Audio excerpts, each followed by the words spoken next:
Observers say the presidential contest in Kenya and Liberia will be competitive. In Rwanda and Angola, easy victories for the dominant ruling parties are expected. Rwandan President Paul Kagame has been in power since the end of the 1994 genocide. He tells supporters that his victory was ensured in 2015 when Rwandans petitioned Parliament to change the constitution, allowing him to run again on August 4th and to remain in power till 2034 if he chooses to. The outcome is not in doubt. Kagame has always won by more than 90% of the vote.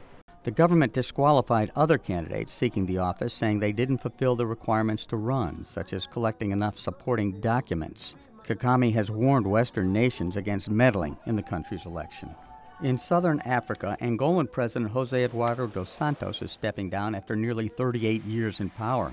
It was a surprise announcement. Dos Santos has hand-picked Defense Minister João Lourenço as his successor. Both men are from the running MPLA Popular Movement for the Liberation of Angola party, which controls the nation's economy, public media, and more. The oil giant Senegal is run by Africa's richest woman, the president's daughter, Isabel dos Santos. Angola's oil accounts for about 45% of its gross domestic product and 95% of its exports. Kenya holds its general election on August 8th. A decade ago, disputed election results brought widespread violence in Kenya. Over 1,100 people died and thousands more were displaced. There was much less violence in 2013 after the adoption of a national constitution.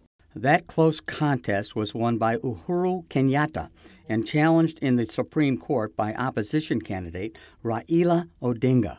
Trust in the independence of the judicial system and electoral commission is essential to the credibility of the election process.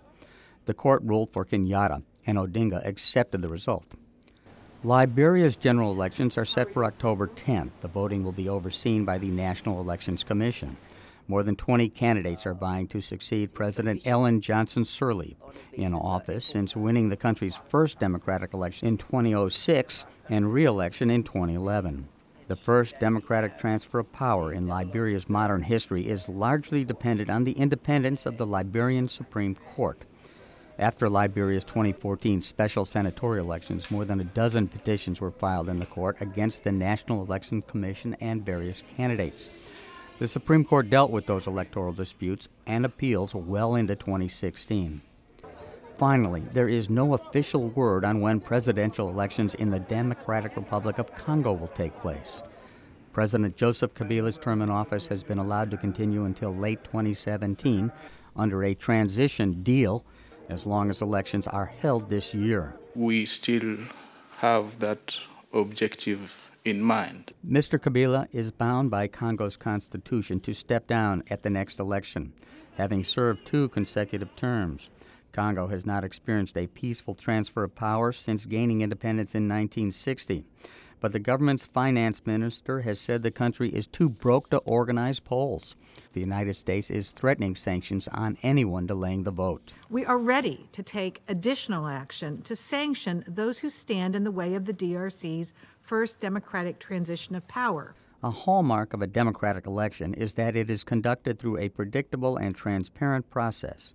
The goal, of course, is credibility, and that's determined by a free and fair electoral process before, during, and after the vote.